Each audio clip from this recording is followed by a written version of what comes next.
The Case of the Dragon's Gastrolith, an episode from the casebook of Victor Cupid by Dave Hardenbrook. Victor Cupid, private detective here.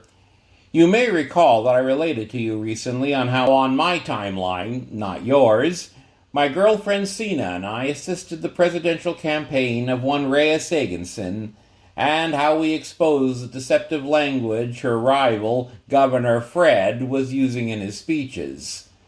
Thanks to our efforts, Rhea sailed through the primaries to clinch her party's nomination. So I was a bit surprised when she showed up in my office a few days later, accompanied by her girlfriend, Lita. As Sina was out of town for a big chess tournament, I was glad to have some company, but sorry to see Rhea and her love looking so distraught. I asked them what was wrong, mentioning that I thought that Rhea's presidential campaign was going well. It is, Rhea said. The reason I've come to see you this time is someone has stolen our dragon's gastrolith. I'm sorry, your what now? Dragon's gastrolith, said Lita. Some animals with very weak or no teeth swallow such stones to help them grind up food in their stomachs or gizzards. I see. But how do you happen to have one? And why? Well, you see, it's not really a gastrolith. That's just its metaphorical title. It's actually a very impressive diamond, the only diamond in the world with a very bizarre property. It changes color when you're not looking at it. I beg your pardon? You can be gazing at it intently, a blazing red, said Rhea, but then glance away for a second, or even just blink, and suddenly it's dazzling blue, then alternately green, yellow, purple, and even beige. I admit I always love it best when it's beige, said Lita wistfully.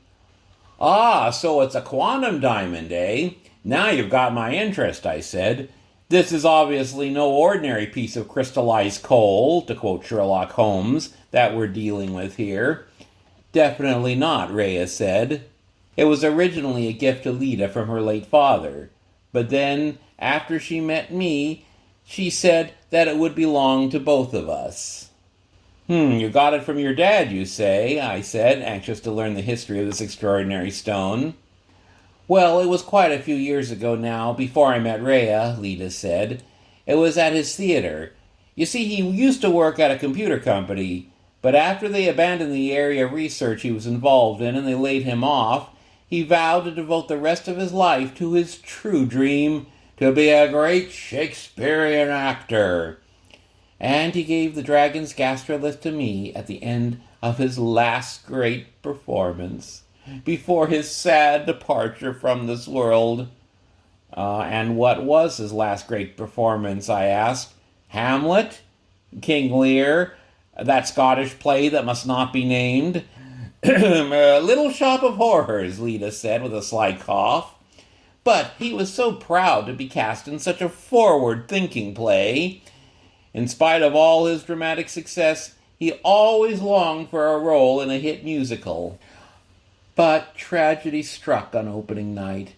The actor playing and operating the bloodthirsty plant at the heart of the story was a little bit too, shall we say, enthusiastic.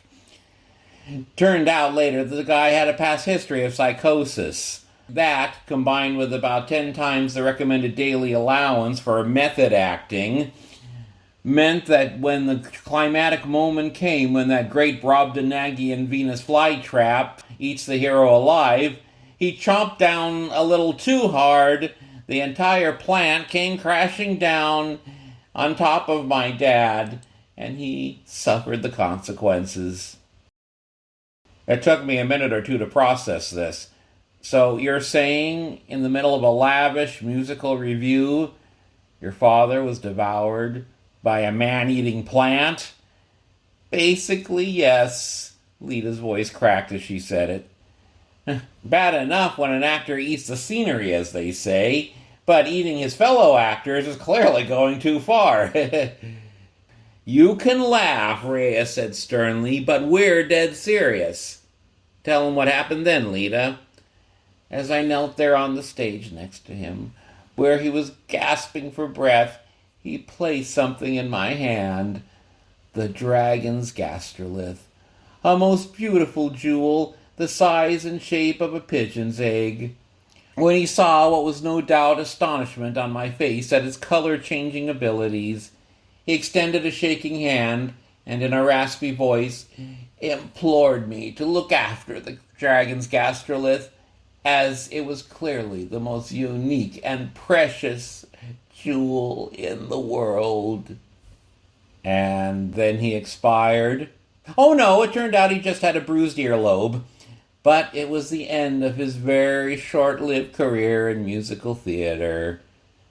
I struggled to keep my composure and asked, "But why is this diamond called a gastrolith, metaphorically or otherwise?" "We have no idea, and at this juncture I don't care," Rhea said stoutly. "What matters is someone has stolen it, and we're determined to find it. It's a precious treasure to both of us, being as it is a symbol of the love that binds us." "That's very touching," I said, "but I dare say literally anyone could have taken it. Any number of thieves would want a rare diamond like that." "Not when half the time it assumes colors like slime mold sienna, Eeyore gray, and kaopectate pink," said Rhea. I saw their point and said, "Well, do you have any idea who might have taken it? Who would have a motive?" "No idea," they both said. "Well, now," I knew this was a delicate point, so I treaded with care. "Well, all right, so you got it from your dad. But the question I'm curious about is, where did he get it? You'll pardon my speaking bluntly, but if he was an out-of-work computer tech who acted on the side, I'm kind of doubting that he could have afforded to pick it up at Tiffany's." "Yes, I get what you're saying," said Lita reluctantly, "and I do have an idea where it came from. You see," she hesitated, "my mom was a blastissimo." "She wasn't," I said. "She was a what?" said Rhea. "They're a crime family," I explained, "but no ordinary crime family. The Blastissimos are legends, as in legendary for their incompetence. I swear it's like they want to get caught. Like when Bert Blastissimo pulled off what would have been a masterful bank heist for the ages, except he forgot where he parked the getaway car. Or when Bart Blastissimo went into the business of printing out counterfeit bills on parchment paper. Or the time Ben Blastissimo executed an elaborate midnight break-in of a famous ambassador's mansion, masterfully circumventing all the security systems. Yet he managed to wake up the whole household and get caught anyway. You see, he was a neat freak, and so he couldn't resist the urge to drop everything and vacuum the rugs." "You sound like you have some experience with them," Rhea observed. "Hey, who do you think keeps catching them?" I said. "Although, as you can guess, it's not among the most mentally challenging endeavors this master sleuth has tackled." "And you're related to them? You never told me about this," Rhea said to Lita. "I saw no reason to," said Lita a little guiltily. "My parents divorced when I was quite little, partly because of her crime family connections, which Dad was anxious to distance both himself and me from. He was determined to avoid getting mixed up with their ill and ineptly got games, and so to make an honest living for himself. And showbiz," I remarked. "I said honest, I never said steady." "Fair enough," I replied.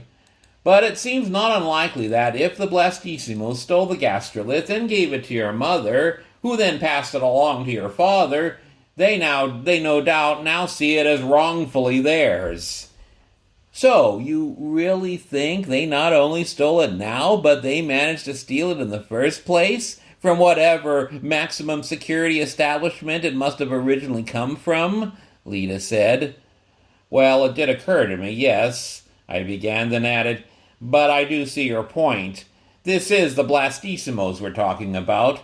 Given their habitual idiocy, could they really have pulled off such a heist? Twice? If Professor Moriarty was the Napoleon of crime, then the Blastissimos are closer to being the Marx Brothers of crime. But as that's the only lead we've currently got, I say we go with it. Problem is, I heard they're all doing hard time now, Lita pointed out. Thanks to me, I said. Although I guess the courts finally decided they had had enough comic relief from them and had handed them a long-term sentence this time, I observed. But I assured her that this created no impediments for me. I managed to make a few phone calls and pull a few strings with City Hall and the appropriate correctional facility to meet with the 3 aging brothers who headed Lita's estranged mother's crime family. "Oh, look, Ben," Bert Blastissimo snarled at me as they took seats on the other side of the grill. "It's Lieutenant Columbo himself." "What the hell do you want with us gumshoes?" Ben sneered. I apologized on my late mother's behalf for their rudeness, Lita whispered to me. "Oh, believe me, Missy, compared to how we really feel about him, we're exhibiting the utmost decorum." "Enough of your cheek, you guys," the warden snapped at the brothers. "Just answer Mr. Cupid's questions like gentlemen." "Yeah, fine. What exactly is Monsieur's pleasure?" Bart glared at me. "Now, there's no need to be so resentful," I said. "Your being in the slammer has more to do with your own ineptness than my brilliance." "Hey, watch your foul language, mister," Bert said with a cringe. "Yeah," Ben asserted. "Don't say slammer, bud." "Oh, all right. What do you prefer? Clink? Chokey?" "We prefer to think of it as we've gone away to college." "No fooling," I said, amused at this novel euphemism, and turning to the warden, "Are they good students, headmaster?" "They get an A+ in being insufferable assholes," he replied. "Excellent," I said. "Well, enough small talk. Here's the deal. I wanted to ask you guys about your sister, Bertha. Mom's name was Bertha," said Lita. The students exchanged disdainful looks, and Bert said, "We do not mention that name in this family. Bertha Blastissimo is dead to us." "She is dead," Lita said coldly. "She was dead before she was dead," Ben said incoherently. "She was persona non grapefruit after she married that goody-goody theater nerd," Bart clarified. "Really?" said Rhea with interest. I wonder then where she went and what happened to her after she left your dad." One mystery at a time," I suggested, and Lita indicated that she really didn't care as much as all that. So I cut to the chase. "Now look, the point is, we want to know if one of you recently stole the dragon's gastrolith from your niece and her girlfriend here. If you had it before, it's not unreasonable to imagine you wanted it back." Ben snorted. "We never had it. Never even saw it. Uncle Byron did, though. I remember him telling us about it." "Yeah, he told us he saw the dragon's gastrolith with Amelia Gar." "With who?"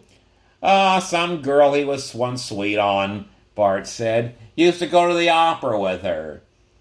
"Yeah, knowing Uncle, he probably nicked it from her pocketbook in a dark balcony one night when she was too busy crying at Madame Butterfly to notice."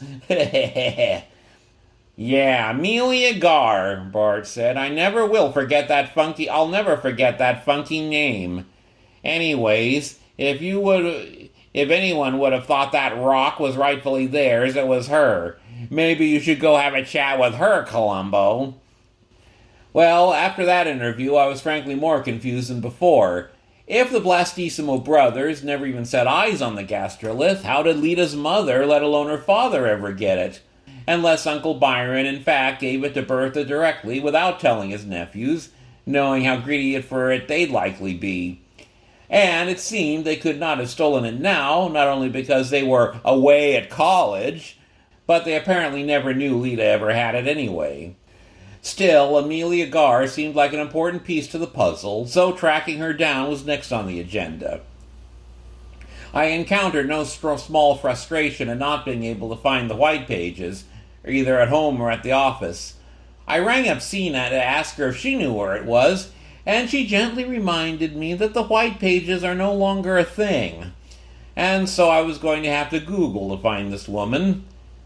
I eyed the unused computer on my ever-absent secretary's desk squarely. I was always afraid of that computer, always afraid that pressing the wrong button or key would cause it to explode. So Rhea took charge of the formidable technology herself, as Lita and I watched over her shoulder. We had managed to locate one Amelia Gar, living over on 185th Street, so we set off. She was thankfully at home, a very distinguished and matronly sort of woman, the sort that could very well have been Lita's great-uncle's mistress back in the day. I decided that was the place to start. Now, Miss Gar, were you ever acquainted with a Byron Blastissimo? No, she said at first, but then a bell seemed to ring. Oh, yes, him. I gather you went to the opera with him a lot, I said, gradually inching towards her to the Gastrolith. Oh, no, she asserted, I hate opera, but he loved it, so I suffered through a couple with him. We saw a lot more movies, though. I'm much more a movie person. I worked in movies myself, you know. Really, I said. In what area? I was chief animator for Visionscape Entertainment. I found this interesting, but I decided I had better cut to the chase. Now, I don't mean to be indelicate, but did Byron ever steal anything from you? Of course not, she said. He liked me too much. I know he turned out to head a whole family of thieves, but he never took anything from me. Are you sure? Not even the dragon's Gastrolith? To my shock, she slowly stood up and looked daggers at me, as though I had said something obscene. The dragon's Gastrolith, she said in an ominous voice, is evil, despicable, and utterly demonic. Rhea, Lita, and I exchanged confused looks. Well, now, I said calmly, just because the thing can randomly change colors in a rather disconcerting way, surely that doesn't mean it's the end of art as we know it, our interviewer declared. I beg your pardon? The dragon's Gastrolith was a jinx, an omen of the coming decline. It was the last decent movie Visionscape Entertainment ever made. Wait, the dragon's Gastrolith was a movie? I was definitely not expecting this plot twist. Visionscape used to be great, Amelia asserted. The greatest of the animation studios, back when I was chief animator. Purely coincidentally, I heard myself saying. She glared at me. The greatest art form ever devised is traditional animation, she asserted. When I asked for clarification on what she meant by traditional, she looked at me like I was a witless puppy and said, animation by means of 2D cartoon drawings, Mickey Mouse, Bugs Bunny, that sort of thing. It was an art form like no other. But like all great art, it requires much time and hard work. And modern movie moguls in their three-piece suits are not interested in anything that requires time or effort. All they care about is quick profits, now. So they chucked out traditional animation like old shoes that no longer fit.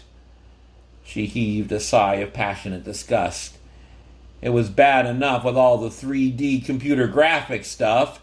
Hey, I like 3D animation, Lita asserted. Jurassic Park's dinosaurs beat the old school of gluing horns and fins on magnified lizards any day. It has its place, I suppose, Amelia said grudgingly. But there are just some things that only work in 2D. Yes, I think I see what you're saying, I said. You're saying that in the more surreal realm of 2D art, allowing for more suspension of disbelief, the audience can happily accept things like flying elephants, cats in hats, and coyotes squashed by acme anvils. Precisely, said Amelia. But not even CGI was good enough for those greedy bastards. Oh no. Now they want to take the human element out of the equation altogether and do everything by mindless, soulless AI. Yes, so now all the characters have the wrong number of fingers and faces with creepy, cross-eyed expressions, but look at all those profits rolling in, Reyes said sardonically. Yeah, proving once and for all what I've always suspected, I said. The mother of invention is not necessity. Much more often, the mother of invention is greed. I see you do understand me, Amelia said in a gentler voice. So I will help you, and ask your pardon for my rant. So, as I say, The Dragon's Gastrolith was the last traditionally animated movie at Visionscape, just before those self-serving ingrates gave me the boot after 34 years without so much as a lousy farewell pizza party. Mind you, as a film, it's terrible. Most inane storyline in cinema history, and that's saying something. I never even possessed or set eyes on the real Dragon's Gastrolith, but if you want to learn the truth about it, that movie, wretched though it is, will tell you everything. Can't you tell us and save the trouble? I was in no hurry to sit down and suffer through a kid's movie, especially with such a lousy recommendation. Amelia explained she did not know the details and did not want to risk giving us inaccurate information. Just watch the movie, she said, all the way through, including the credits. I don't suppose you have a copy of it on DVD or something. The look on her face indicated that I had asked a dumb question. But I'm sure it's streaming online somewhere, she assured us. This was not much help. I didn't have any streaming services. All the movies I ever had were either on DVD or VHS tape, just as all my music is on vinyl records. If you can't hold it in your hand and caress it lovingly, I'm not interested. Fortunately, Lita was able to do some digging and found a home-burned DVD of The Dragon's Gastrolith on a website for bootleg rare movies, stationed in some third-world country with an unpronounceable name. We ordered it, and Lita, Ray, and I sat down to watch it when it arrived. It was truly a terrible film, one of those movies made for 5-year-olds, on the dubious premise that 5-year-olds don't understand anything unless it's said in an annoying sing-song voice, and accompanied by cheesy songs composed by Music Academy dropouts. Anyway, I will attempt to summarize the film without getting nauseated all over again. Once upon a time, the good natives dwelling on a little-known Polynesian island were terrorized by a fierce dragon. The dragon dwelt in the irritable bowels of an extinct volcanic mountain. That is, it would have been extinct, but at regular intervals the dragon would bellow an earth-shaking roar that would blow smoke and flames into the air, blotting out the sun and ruining everyone's summer picnics. At last, the chief of the island tribe decided he had had enough and called on the 3 bravest warriors to venture into the mountain and slay the horrible dragon once and for all. Ready and more than willing for battle, these pinnacles of toxic masculinity marched into the mouth of the caverns leading to the dragon's lair. But as they proceeded, the dragon let out his most horrible roar yet, and the island's 3 bravest warriors promptly became a whole lot less brave, ran home, and hid under their beds. Just when the people were on the verge of despair, the chief's daughter, Princess Lala Okomango, or something like that, volunteered to go and have a little chat with the dragon and persuade him to mend his fiery ways. The father, of course, balked and grounded her on the spot, but the princess snuck off in the dead of night and made her way through those dark, cold caverns to the dragon's lair.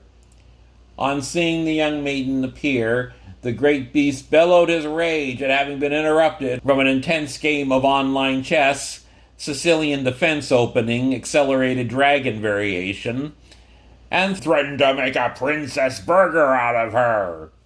Unfazed, she asked the dragon why he insisted on such fierce roaring that caused so much smoke and ruining everyone's summer picnics.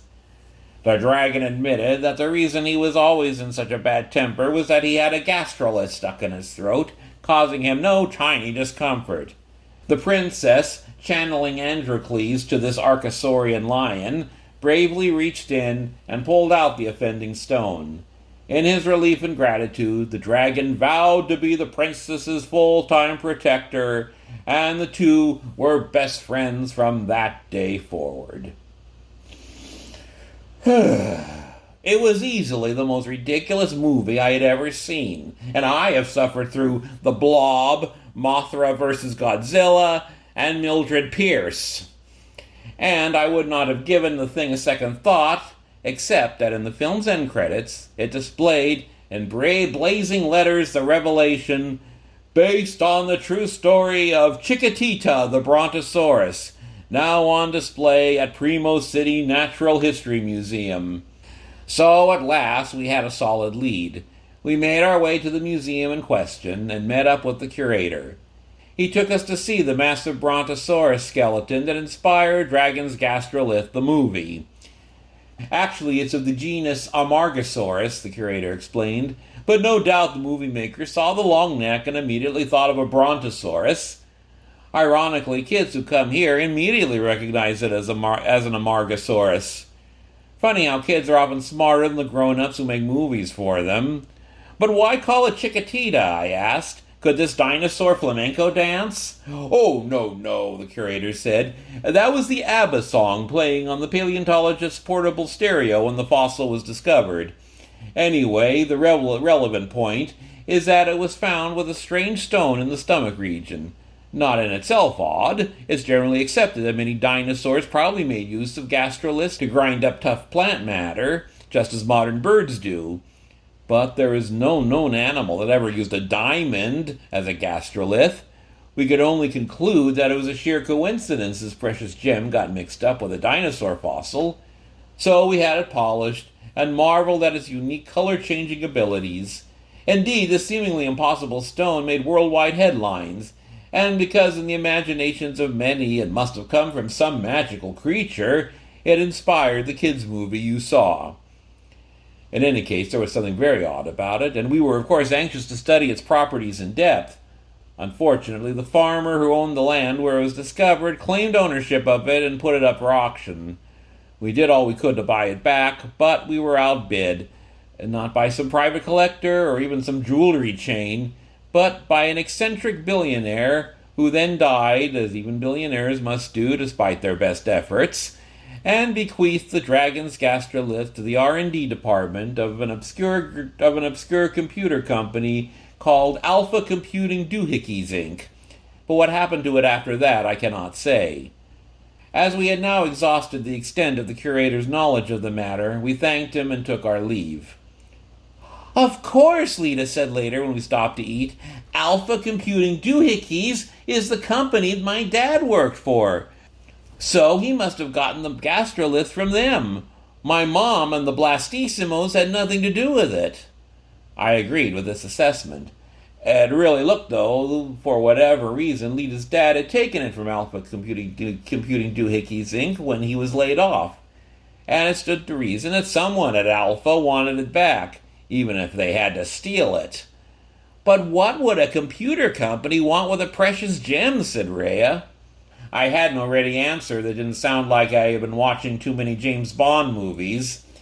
Lita, however, reasoned that, given its quantum color-changing properties, maybe they thought it was the key to the accelerated development of quantum computers. Please don't ask me what those are. Every time someone tries to explain it to me, I start to cry. Anyway, it was time to get in touch with someone at Alpha Computing Doohickeys, Inc., and after hours of long-distance arm-twisting over the phone, I managed to secure a meeting with the head of their R&D department, one Dr. Maria Naini. You really think she stole it? Said Rhea incredulously, reluctant to think ill of a fellow intelligent woman. Well, not necessarily, I said. Someone else may have stolen it on behalf of the company, and Dr. Naini may be wholly unaware of it. As we waited for her in her sizable study, I marveled at the walls lined with enough books to fill the ancient Alexandrian library, as well as the vintage 16mm movie projector and a place of honor on one side of the room. Her desk was less than tidy. Numerous highly technical-looking documents covered a good portion of it, and a bulky and dusty computer that looked like it predated flip phones. As brilliant a researcher as this woman clearly was, she also put out the vibe of being eccentrically old school. I was liking her already. "Don't let my old school equipment fool you," the attractive dark-haired woman said as she came in. "The research I'm currently working on is anything but old school." "Dr. Naini, I presume?" "Yes, but I prefer to be called simply Imani. Great changes in life call for a change of name, I think." "You talk in riddles," I observed. "I'm only referring to my research," she said with a smile. "Not to brag, but with a little luck, it will literally change the world." She sat down as she spoke, and her hand, seemingly involuntarily, reached over and stroked a wooden box on the desk. Rhea, Lita, and I exchanged significant looks. It was obvious that this box was just the right size to hold you-know-what. I went for broke. "May I be so bold to ask, what's in that box?" "Something extraordinary, I assure you," Imani said as she opened it, revealing an egg-sized diamond, currently the color of gazpacho soup. "That's it! That's the Gastrolith! Where did you get it?" Rhea and Lita demanded in a lover's unison.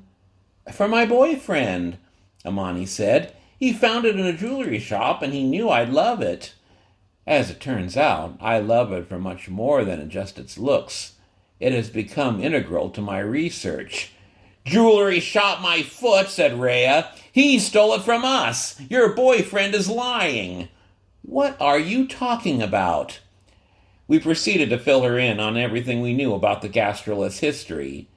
It obviously left the learned researcher feeling very troubled and bewildered. "Well, now, I don't know who or what to believe," she said. "I have heard of you, of course, Mr. Cupid, and of some of your past triumphs. I also must concede it would not be the first time Sid has lied to me. Far from it, truth be told." "Why exactly has the stone become so crucial to your research?" I asked. "Because," said Imani, "it has properties that could only be described as miraculous." Yeah, we know," said Rhea. "It changes color when you're not looking at it." "That is the least of it. It also has psychic powers, or what seems like it."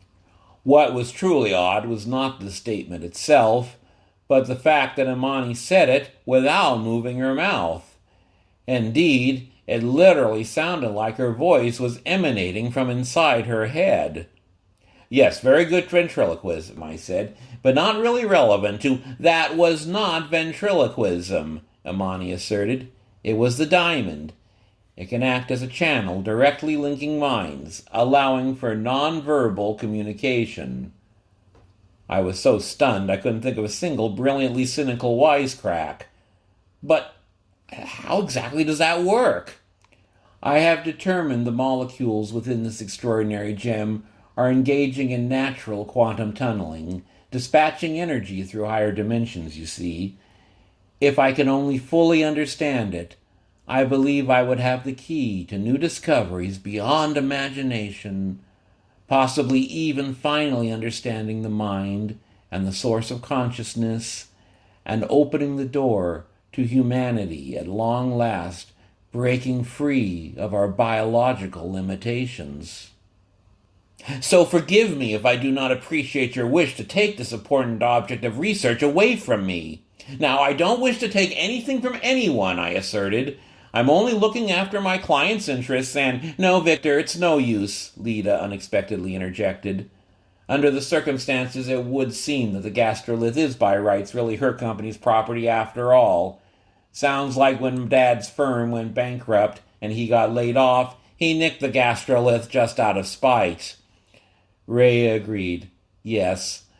So, Imani, you keep it and continue your research. I would say you need it much more than we do." Imani's face softened into a look of empathy. "Listen, Let me continue to study it for just a little while longer. Actually, I think it will be very soon that I have studied it enough that I can replicate its properties on my own. After that, I will return it to you.